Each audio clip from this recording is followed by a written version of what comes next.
What is going on, IF Warriors? So one of the biggest questions that I get from a lot of people is, why do I need to do intermittent fasting? Why can't I just do this other diet? So let's talk about the difference. What is so different about intermittent fasting versus any other diet? I'm gonna go ahead and break it down in this video. Stay tuned.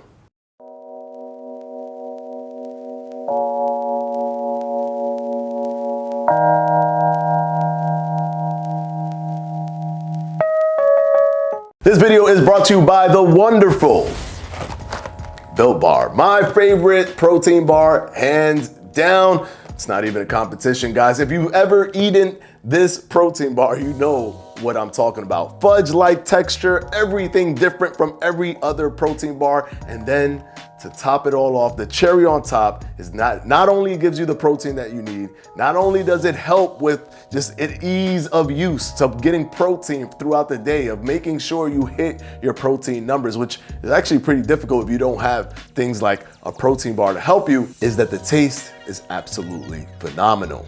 That's the mind-blowing thing about Built Bar. Comes in so many different flavors. My favorite is cookies and cream, but you could choose whichever you like. The link will be down in the description box below, and you can put the promo code FLEDGE10 to get 10% off your entire order. Now, let's go ahead and jump into the video. So what's so different? What is so different about intermittent fasting versus, I don't know, the Mediterranean diet, or even the keto diet, or the vegan diet, or any diet? The simple, basic, level one answer is that intermittent fasting is not a diet. It does not tell you what to eat. It does not tell you how to eat it. It does not tell you how much to eat of it. It simply tells you when to eat it. That's it. That is the difference between intermittent fasting and every other diet. The beauty of intermittent fasting is that I like to call it, and I've coined this phrase, believe it or not, if you ever hear anybody say it, I've coined this phrase, the chameleon diet. The reason I call it the chameleon diet is because you can fuse or mix this diet with any other diet that you prefer. So if you're a vegan, you can do intermittent fasting. If you eat only meat, you can do intermittent fasting. If you only eat fruits, you can do intermittent fasting. If you want to do the Mediterranean diet, guess what? You could also do intermittent fasting. Intermittent fasting is a chameleon diet that fits with every other diet that you can find out there. And I think that that is incredibly important to the success of sticking to intermittent fasting, is your ability to modify how you experience that intermittent fasting system. You can eat the things that you like, or eat the things that you want to eat to reach your goals, while still applying an intermittent fasting protocol. Now, another good thing about intermittent fasting that you won't really get from other diets is its invisible walls. And I call these the invisible walls because they help you avoid grazing.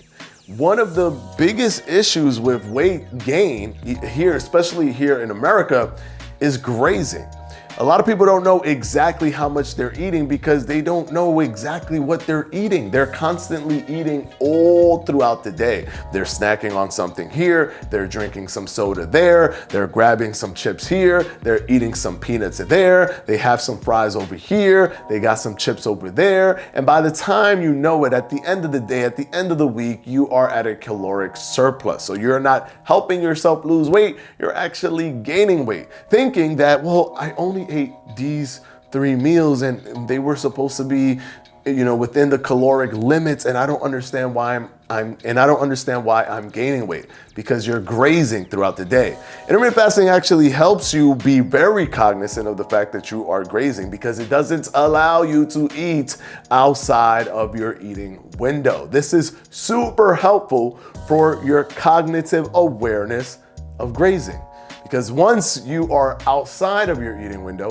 you cannot graze, and you know that, and you are aware of that. So there aren't going to be little moments here and little moments there. I'll just grab this, I'll just grab that. It won't be too harmful. You know that you can't do it. And that will be empowering to you. Very powerful because you end up actually meeting your caloric goals because you are aware of the things that you're eating, and you can have better recall because you know what you're eating during your eating window. It's more in your face than it is for anyone else who doesn't have anything that keeps them from eating. And then finally, there are biological and physiological differences to constantly eating versus not constantly eating. When you are in a fasted state, what ends up happening is that your body goes through a few phases. The first phase is the post-absorptive state, or the post-absorptive phase, where your body is no longer kind of absorbing the food that you're eating. It's kind of dispersed it in the way that it wants to, where it put the glycogen and where it stored energy and where it used the energy of the foods that you were eating. So there's that post-absorptive range, and then there's also the metabolic switch over. It's where you still haven't eaten and your body is running out of glucose for your brain. Your brain needs to work off of glucose, but your body is smart. What your body does is it replaces glucose while it waits for you to give it glucose. How it replaces this is with ketones. But how does that even get made? It taps into your fatty acids, breaks down fatty acids, turns them into ketones. Now your brain has a substitute until glucose is reintroduced. This is the beauty of the physiological benefits that you get for fat loss with intermittent fasting, is that it helps the energy breakdown distribution, the calorie partitioning, which means calories are going to be coming out of your body if you are at a caloric deficit, but how much of it is body fat? This helps increase more of it being body fat because the mechanism alone of creating ketones makes it so that more body fat simply just needs to be used. That's the difference. Time control, cognitive awareness, and physiological differences with fat loss in and of itself. Now, of course, there are other health benefits and things of that nature, but we're only talking about the fat loss and how that helps you with fat loss. Patreons will be pinned to the top of the comment, and I'll see you in the next one. Peace!